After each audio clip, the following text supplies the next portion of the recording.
So, andito tayo sa behind the scene ng Rose Ann and John Marvin wedding. Located sa San Jose, Jose Panganiban, Camarines Norte.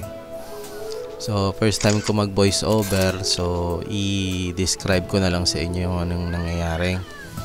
So, dito ay picture ng mga details. So, ayan yung location sa loob ng bahay ng bride. So, mag-aalas 7 na, mga rush hour na yan kasi alas 9 ang kasal sa simbahan. So, kahit magulo yung bahay, tinuloy namin yung photoshoot. So, iniwasan ko na lang yung mga magugulong mga busy na mga tao sa loob ng bahay nila. So, more on tight shot. So, ayun. Ang gamit ko pala dito ay Nikon Z6II na camera. 24 to 70 f4 na lens, S lens. Meron akong remote wireless flash trigger, and then Godox TT600 siguro. So naka-wireless ako dyan, and then kung mapapansin nyo, medyo madilim yung interior. Ang light source ko dyan ay flash. So manual flash. Ayun.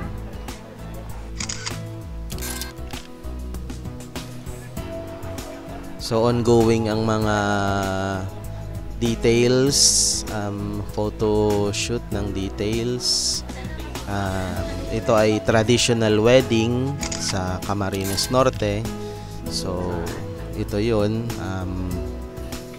Kailangan magpicture sa loob ng bahay.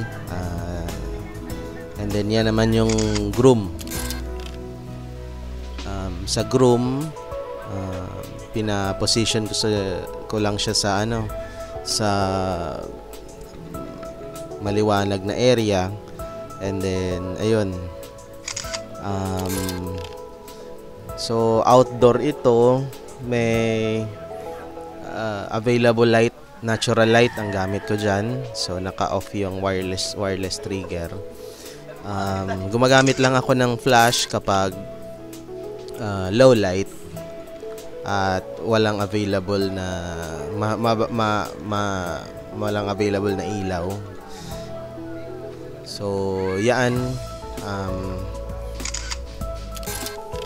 So kapag nagsushoot ako, ang ginagawa ko ay isang wide shot, medium, sunod medium, and then tight shot, and then details. So kung mapansin nyo, ganun yung way ng pag-shoot ko sa kada situation.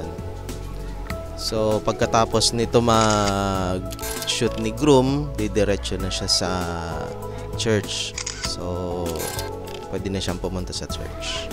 So hair up na si bride. Ang ating makeup artist ay si Tita Margo. Thank you so much, Tita Margo. Ang nasa behind the scene camera ko ay si Paring Bong, Lawrence Cabanela. So thank you sa pagkuha ng behind the scene. Ang makeup pala, ito si bride ay nasa San Jose. So ang San Jose ay medyo remote, medyo malayo sa Kabayanan.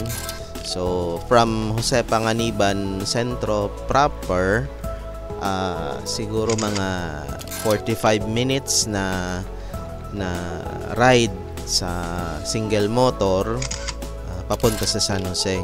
And then ang church naman nitong wedding ay sa Larap. So ang Larap from San Jose going to Larap ay siguro around 30 to 35 minutes na motorcycle ride.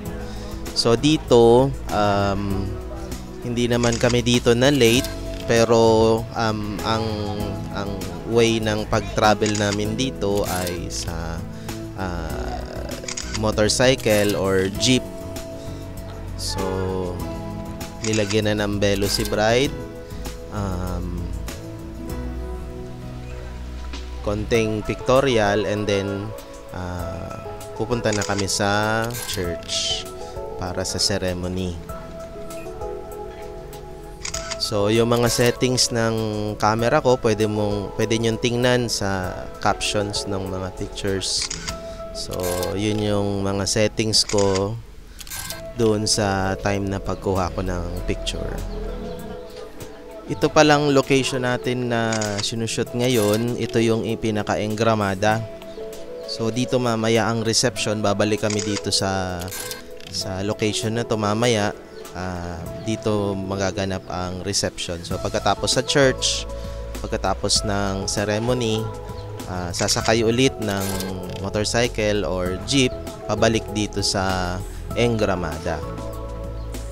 So mabilisan ang galaw diyan para hindi ma-late sa sa church. And kinukuhanan ko na diyan ng details, extreme close-up si bride, emotion shots, yung gown niya, yung final look niya. So kailangan makuhanan 'yon sa shot list. So tapos na siguro mag-makeup ang mga abay. Pinapunta ko sila dyan kay bride para magkaroon ng konting pictorial, kumbaga parang first look ni bride, since hindi available ang parents ni bride. So kumuha ako ng reaction ng bride and reaction din ng mga abay. And then konting group shots. Yeah, stage yun, tawanan, kunwari hindi nagmamadali sa oras. So after nitong pictorial dito, iisa lang naman ang sasakyan ng mga abay. So sabay-sabay na sila. So kung mapapansin nyo, maraming sa mga locations na sinushutan ko ay hindi naaayos minsan, may mga nakakalat. So iiwasan makuhanan ng picture yung mga ganun. So nasa simbahan na. So nag-travel na kami niyan. Pictorial yan sa labas ng simbahan, mga abay, ring bearer and others. Ayan, mga pamangkin ng bride. So habang hindi pa nag-uumpisa ang entourage, lahat ng mga nakatambay dyan sa labas ng simbahan, yung mga magkakagrupo, iniisa-isa ko na silang picturean habang hindi pa nalulusaw yung mga makeup nila. So ayan,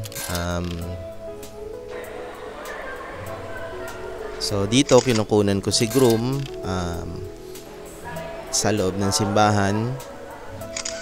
So ang simbahan ay nasa Larap.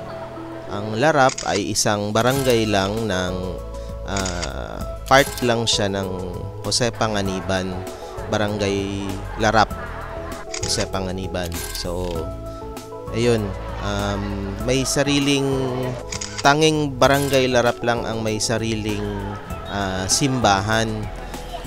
Hiwalay pa dun sa main na simbahan ng Jose Panganiban. Medyo malaki din ang simbahan ng Barangay Larap, Jose Panganiban. So ito nag-march na ang bridal entourage. So habang papasok ang bride and groom, nakalimutan kong ipindutin yung record button ng behind the scene. So ayun, hindi nakuhanan ng behind the scene yung time na yan, pero okay lang naman dahil kompleto naman ang shots natin ng pictures. Wala naman na miss. Kompleto naman mga ninong, ninang, and then parents ng bride, parents ng groom. Ayan. So nagtuloy na yung misa. So mahalagang kunan ang mga maliliit na abay, yung mga candid shots, mga cute na mga bata. So especially mga ninang, mga reaction shots nila, mga candids. By the way, yung mga gustong magpa-shoutout, pwede. Kung may mga tanong kayo, i-comment down below kung ano yung mga gusto nyong malaman dito sa wedding nila Rose Ann and John Marvin. Pwede kayo magpa-shoutout, pwede magtanong. Babasahin ko naman yung mga comments later pag hindi na busy. So kasalukuyan nagaganap ang exchange of vows. So yun yung mga reactions ng abay, bridesmaid, best man, bride and groom, ninong-ninang. So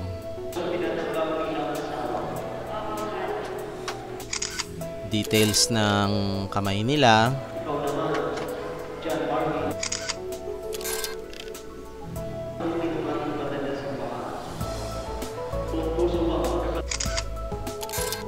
Reaction ni bride, and then wide shot ng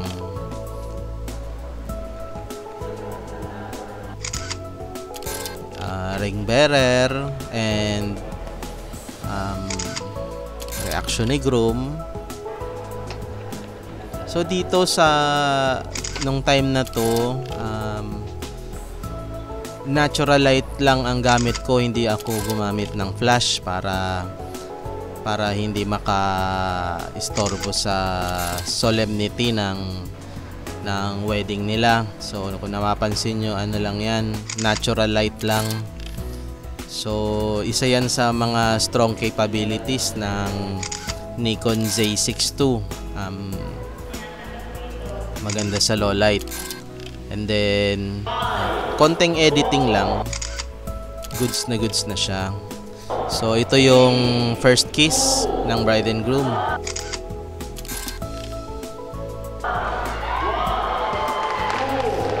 So marami ang shots, hindi ko lang inilagay lahat. So isa din sa strong capability ng Z6 II ay ang burst shot niya. So maraming pwedeng iputok. And then ayun, pagdating sa low light, walang magiging problem. Kahit natural light lang, maganda ang kuha niya.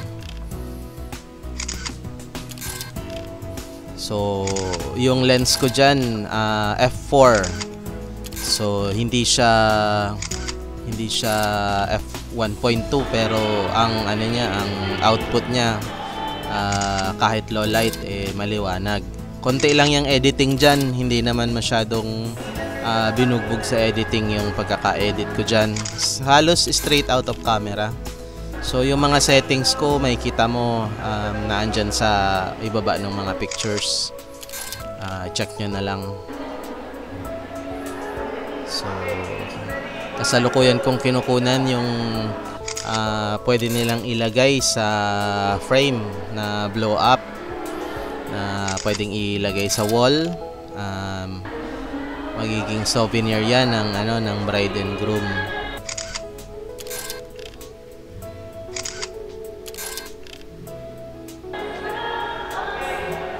So, yan ang money shot. So, group shot naman, parents. So, sa ganitong sitwasyon, sa mga group shots, hindi kailangan gumamit ng wide aperture ng 2.8, 1.8 dahil magiging blurry. Blurry yung yung hindi sharp ang mga mukha nila kapag naka full open. So minsan ginagawa ko yung 5.6. So dito sa sitwasyon ngayon naka F4 lang ako. So yan ang mga reactions nila sa group shots.